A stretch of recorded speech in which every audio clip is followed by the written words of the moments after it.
Siema, tu Wahacz. Skoda Kamiq jeszcze przed liftingiem była udanym małym crossoverem, a po odświeżeniu stała się trochę lepsza, ale i też trochę droższa. Sprawdźmy, co się zmieniło i jak te zmiany wpływają na odbiór tego samochodu w 2024 roku. Omawiać to będę na przykładzie egzemplarza mogącego uchodzić za przykład tego, jak Kamiq może wyglądać w swoim najlepszym wcieleniu, to znaczy w topowej wersji Monte Carlo, jeszcze dopakowanej trochę dodatkami, a także z najmocniejszym silnikiem benzynowym 1.5 TSI 150 koni z automatem. Taka konfiguracja pociąga też za sobą sporą zwyżkę ceny, bo egzemplarz testowy kosztuje około 147 tysięcy złotych, no ale takie auto dostałem do jazdy, więc osoby chcące wydać mniej mogą traktować też ten test jako informacyjny, za co warto dopłacić, a za co nie, a jak ktoś myślał o Kamiqu na większym wypasie, to tym bardziej zapraszam do oglądania. Przechodząc już do liftingowych zmian, to te widać chociażby na zewnątrz i wypadają moim zdaniem pozytywnie. Większość z nich miała miejsce z przodu, bo ta część nadwozia zachowała swój dosyć specyficzny charakter, ale poszczególne elementy jak przeprojektowany grill czy światła są obecnie bardziej spójne i według mnie po prostu ładniejsze. Z tyłu zmiany są bardziej delikatne, bo pojawił się inny zderzak, a odbłyśniki pod lampami mają lekko przemodelowany kształt.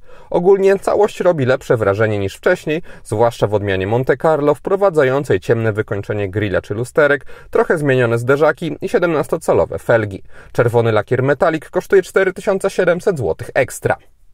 Monte Carlo dodaje też czarny dach, który jest jednak oznaką obecności panoramicznego okna dachowego. Nie jest ono otwierane, ale ma dużą powierzchnię i skutecznie doświetla wnętrze. Mamy też tutaj tradycyjną materiałową roletę do zakrycia go, jest ona sterowana elektrycznie. Co ciekawe, zasłania się ona od przodu, więc najpierw na cień liczyć może kierowca, a reszta kabiny zostaje doświetlona. Monte Carlo wprowadza również sportowe fotele, które przyznam jak na auto tego typu wyglądają całkiem rasowo ze zintegrowanymi zagłówkami i też wykończeniem tkaniną imitującą włókno węglowe.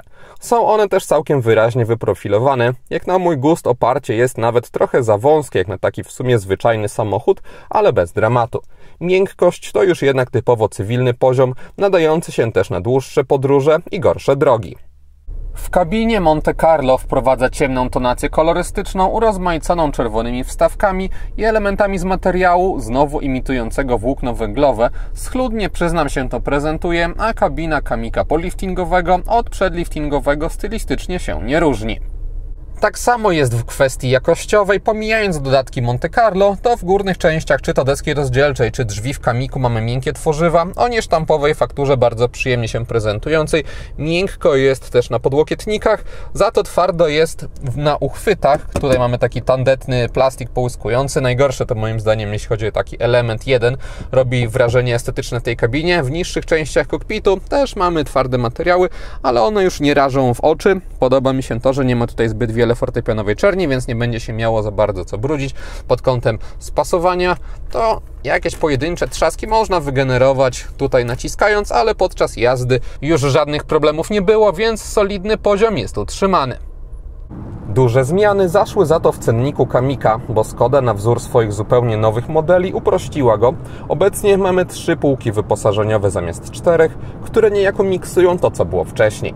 Podstawa nazywa się Essence i zyskała bogatsze wyposażenie standardowe względem przedliftingowego, bazowego Active, bo dochodzą chociażby czujniki parkowania z tyłu, elektroniczne zegary, ekran 8,25 cala na środku czy aluminiowe felgi, więc podwyżka ceny wyjściowej o 4800 zł jest uzasadniona. Środkowa półka nazywa się Selection i zbiera wyposażenie z niegdysiejszych odmian Ambition i Style i jest to najrozsądniejsza moim zdaniem propozycja do Kamiqa, to znaczy podstawowe Essence z ewentualnym doposażeniem w kilka rzeczy też jest w pełni używalne, ale jednak kupując to auto na kilka lat do Selection te 12 100 zł bym dopłacił, by mieć chociażby dostęp bezkluczykowy, kamerę cofania, tempomat czy dwustrefową klimatyzację. Na szczycie pozostało testowane Monte Carlo, które skupia się w sporej części na zmianach stylistycznych, ale też na oświetleniu, bo obecne są w tej odmianie w standardzie debiutujące w Kamiqu po liftingu matrycowe światła LED. Testowany model wciąż jednak można jeszcze w trochę rzeczy doposażyć, jak elektryczna klapa bagażnika, większe elektroniczne zegary czy fabryczną nawigację. Obecnie te dodatki grupowane są w tematycznych pakietach o różnym stopniu rozbudowania, które są rozsądnie stworzone i całościowo cennik nowego Kamiqa jest bardziej przejrzysty niż wcześniej. Wspominałem o matrycowych światłach, warto od razu pokazać, jak działają.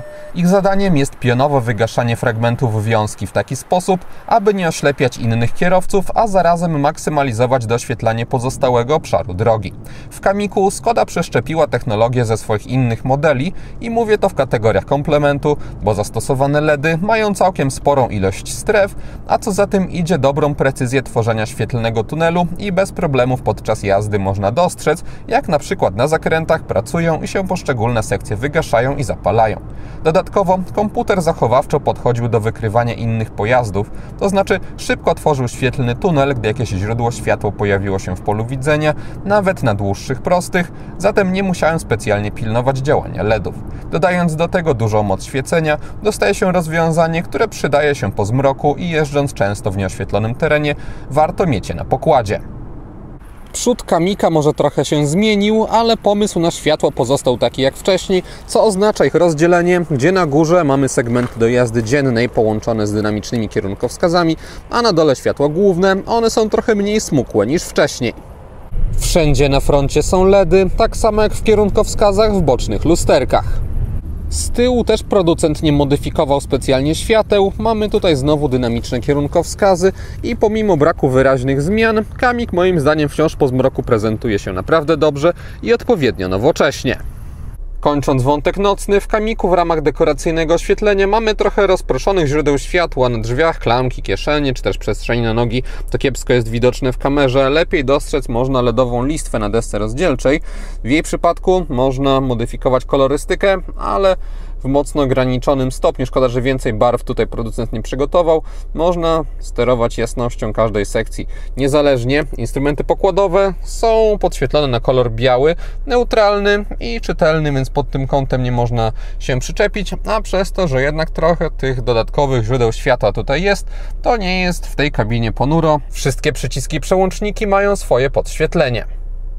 Egzemplarz, który przedstawiam na filmie, to topowe wcielenie Kamika, ale rozsądniejsze auto we wciąż przyjemnej konfiguracji, to znaczy wersji Selection i z 1.0 TSI 115 koni DSG można mieć za około 115 tysięcy złotych albo za 1335 zł netto lub 1643 zł brutto miesięcznie w wynajmie długoterminowym i taką propozycję przygotował partner Wahacz TV i firma Carlis Polska. Rata możliwa jest przy 4-letnim okresie wynajmu, zerowej wpłacie własnej i rocznym limicie kilometrów 20 tysięcy, a widzowie kanału wpisując w uwagach do zamówienia na stronie kod Wahacz Free mogą zgarnąć darmowe podstawienie wybranego auta pod wskazany adres. Link do oferty wraz z kodem do skopiowania jest w opisie filmu.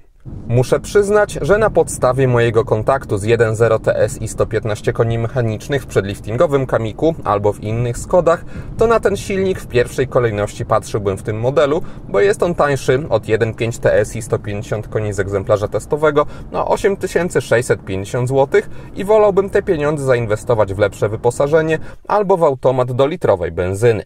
Jeśli ktoś jednak jest gotów dopłacić do 1.5 TSI, to taka osoba nie powinna później narzekać, bo jest to bardzo udana jednostka napędowa, lepsza od 1.0 TSI właściwie pod każdym względem.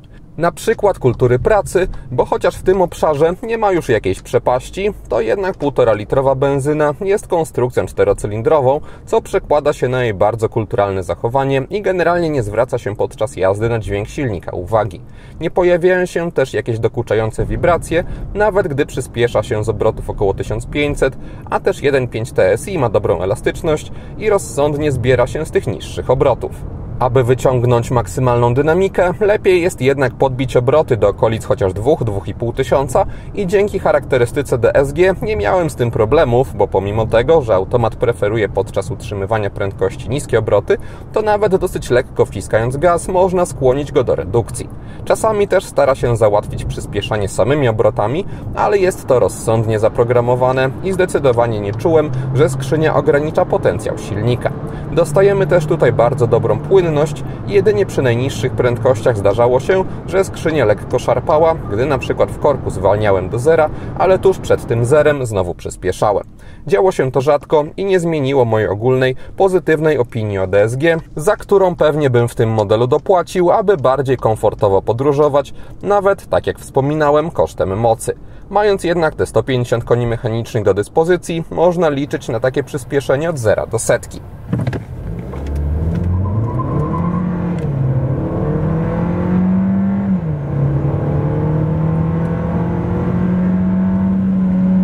takie od 90 do 140 km na godzinę.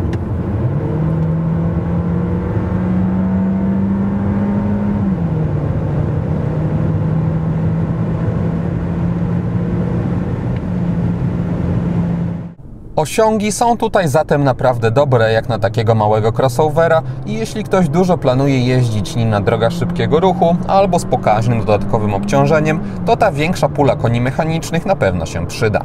Dodatkowo, dzięki odpowiedniemu reagowaniu skrzyni na wciskanie gazu, a także jej dobrej szybkości, dostaje się auto może nie sportowe, ale przyjemnie żwawe podczas jazdy. Gdy podróżowałem bez żadnych szaleństw po Warszawie, komputer pokładowy pokazywał mi średnie spalanie na poziomie 6,5–7 litrów. Na zwykłych drogach poza miastem z limitami 50–90 km na godzinę były to okolice 5 litrów, a na ekspresówce wskazania wynosiły 6 litrów. Bez względu na rodzaj drogi, w Kamiqu można liczyć na neutralny i fajnie zestrojony układ kierowniczy. Testowany model od wersji Selection oferuje wybór trybów jazdy, więc można sposób pracy kierownicy trochę utwardzić, ale nie wprowadza to jakichś ogromnych zmian i zawsze mamy tutaj całkiem niezłą precyzję, połączoną jednak z pewnym wygładzeniem. Samochód, nawet na dosyć wymagających mazurskich drogach, które widać głównie na nagraniach, radził sobie bez zarzutu i dawał mi dużą pewność prowadzenia. Nie powiem, abym czuł też jakieś większe emocje, ale od takiego crossovera zdecydowanie ich nie wymagam. Oczekuję za to komfortu i on też wypada tutaj ok, chociaż jak na auto tego typu, Kamiq jest dosyć sztywny na nierównościach. Wciąż jednak w tym obszarze mamy do czynienia z kompromisem, więc nie jest za twardo i mnie nawet długa podróż tu nie zmęczyła, a dzięki temu mamy też odpowiednią stabilność, no ale warto brać te cechy pod uwagę. Generalnie właściwości jezdne Kamiqa się wraz z liftingiem nie zmieniły i wciąż sprawdzają się w takim samochodzie. Jeśli chodzi o sposób obsługi, to wraz z liftingiem w fizycznym panelu klimatyzacji Kamiqa pojawił się w końcu też przełącznik do zmiany siły nawiewu. Wcześniej ta funkcja była tylko w menu ekranowym, teraz z tych istotnych rzeczy zostało tam jedynie aktywowanie synchronizacji stref oraz zmiana kierunku nawiewu, więc można powiedzieć, że jest lepiej, chociaż też nie rozumiem, że skoro Skoda wycofuje się z przenoszenia panelu klimatyzacji do menu, to czemu tutaj w miejsce tych zaślepek jeszcze te funkcje synchronizacja czy kierunek nawiewu nie zostały przeniesione. W systemie inforozrywki największe zmiany zaszły w jego bazowym wcieleniu, ponieważ teraz w Kamiqu zawsze dostaje się ekran 8,25 cala, a w testowanym egzemplarzu mamy opcjonalne rozwiązanie z wyświetlaczem 9,2 cala wraz z fabryczną nawigacją. Nie jest to najnowsze oprogramowanie stosowane w zupełnie nowych modelach Skody, ale wciąż się sprawdza. Chociażby mamy tutaj ekrany domowe z możliwością personalizacji, różne widgety, jest też możliwość wysunięcia, jeśli chodzi o taki przyjemny dodatek, belki z najważniejszymi rzeczami. Tak jak pokazywałem, interfejs jest przejrzyście zaprojektowany w różnych miejscach, czy to jak się wejdzie w system audio, czy coś w tym stylu, albo gdy się wejdzie już bardziej w głębokie ustawienia samochodu, których jest dużo, no ale jest to wszystko bardzo rozsądnie pogrupowane w kategorie. Całość działa też szybko, jest bezprzewodowa integracja ze smartfonami. Problem jest taki, że ten system kosztuje aż 6000 zł wraz z wirtualnymi zegarami, więc jest to moim zdaniem nieopłacalna rzecz, biorąc pod uwagę, że do tego podstawowego systemu też można sobie podłączyć smartfona i mieć na ekranie wszystkie najważniejsze informacje wraz z nawigacją. Na ekranie wyświetlać może się też obraz z kamery cofania, która również nie doczekała się odświeżenia wraz z liftingiem i niestety odbije się to na jej jakości, bo co prawda tragedii nie ma i można z niej korzystać bez problemów, chociażby ze względu na nierozciąganie obszarów po bokach kadru, jak w najnowszych Skodach, ale jednak rozdzielczość wypada tutaj biednie. Na szczęście w Kamiqu specjalnie ta kamera niezbędna nie jest, bo mamy w tym modelu dosyć regularne kształty nadwozia, dzięki czemu jego wyczuwalność, czy to patrząc do przodu, czy to do tyłu jest dobra, a sytuację poprawiają jeszcze wymiary, bo 425 cm długości i 179 cm szerokości oznacza niezbyt duży samochód. Testowana Skoda ma też dobry promień skrętu, za to układ kierowniczy przy niskich prędkościach stawia całkiem wyraźny opór, jak na małego crossovera, więc nie ma co tutaj liczyć na żwawość na parkingach znaną z rasowych mieszczuchów i jest trochę ociężałości, ale nie takiej, aby ktoś mógł się zmęczyć w takich okolicznościach. Elektroniczne zegary w testowanej Skodzie po liftingu występują zawsze w standardzie, ale w uproszczonej 8-calowej formie. Aby mieć bardziej rozbudowane rozwiązanie 10,25 cala, trzeba albo, tak jak wspominałem, dopłacić 6000 zł wraz z systemem inforozrywki lepszym, albo można też wydać 3400 zł i te zegary wtedy występują w pakiecie z elektryczną klapą bagażnika. Dostaje się w ich przypadku duże możliwości personalizacji, ponieważ można modyfikować to, co będzie na środku, wliczając w to mapę. Są też różne takie ogólne widoki, czy to autostradowy, bardziej sportowy, czy bardziej klasyczny, ale to nie wszystko, ponieważ już korzystając z tego ekranu środkowego, można sobie jeszcze dostroić, co będzie w lewej i prawej tarczy. To jest bardzo wygodnym rozwiązaniem, więc można sobie tutaj wszystko ustawić pod swoje preferencje. Bardzo praktyczny dodatek. Też w wygodny sposób można obsłużyć te zegary, korzystając z przycisków oraz rolki z prawej strony kierownicy. Z prawej strony mamy też dostęp do najważniejszych asystentów bezpieczeństwa, wliczając w to asystenta prędkości i dobrze, ponieważ można go dzięki temu sprawnie wyłączyć. Z lewej strony w wygodny sposób obsługuje się system audio. Pod kierownicą mamy joystick do sterowania tempomatem. Jest on niewidoczny z perspektywy kierowcy, więc wymaga trochę więcej przyzwyczajenia, ale ma on finalnie ergonomiczną budowę. Swoją drogą w wersji Monte Carlo skóra na kierownicy jest częściowo perforowana. Mamy też na dolnym ramieniu stosowny napis. Do ładowania w Kamiku z przodu służą dwa porty USB w standardzie C o mocy 45 W od wersji Selection. Tutaj w testowanym egzemplarzu nie ma indukcyjnej maty, chociaż w cenniku znalazłem Phoneboxa 15W, więc może coś takiego się tutaj znaleźć. Jest także bardziej tradycyjne gniazdo 12V. Z tyłu mamy kolejne dwa USB-C. Szkoda, że chociaż jedno w standardzie USB-A na pokładzie się nie ostało. Pilot obsługujący system dostępu bezkluczykowego w Kamiku ma wciąż tą starszą skodową bryłę, czyli lepszą moim zdaniem od nowszej, bo jest ona mniejsza i też wykonana z matowego plastiku, a nie rysującego się połyskującego. Jest ona całościowo obła, niewielka, nie przeszkadzająca w kieszeni. Gdy siadam w Kamiku za fotelem ustawionym pod siebie, to na nogi mam jeszcze taki spory zapas wolnej przestrzeni. Panoramiczny dach nie jest problematyczny, ponieważ jest on rozbudowany i moja głowa w naturalnym ułożeniu jest jeszcze pod taflą szkła. No i mam jeszcze taki bezpieczny zapas, ale nawet gdybym trochę schylił tą głowę w kierunku podsufitki, to jeszcze minimalny margines miałbym, więc jest ok. Tunel środkowy, tu też jest gorzej, ponieważ jest on bardzo mocno wystający. Na tylnej kanapie znalazło się miejsce na rozkładany podłokietnik. Bagażnik testowanego modelu ma 400 litrów pojemności z niskim progiem załadunkowym, dużych rozmiarów otworem, a także regularnymi kształtami, chociaż tutaj równości podłogi trochę brakuje. Po bokach kufra z obu stron mamy haczyki na jakieś torby, z lewej strony jest jeszcze niewielka kieszeń, a pod podłogą w testowanym egzemplarzu jest koło zapasowe.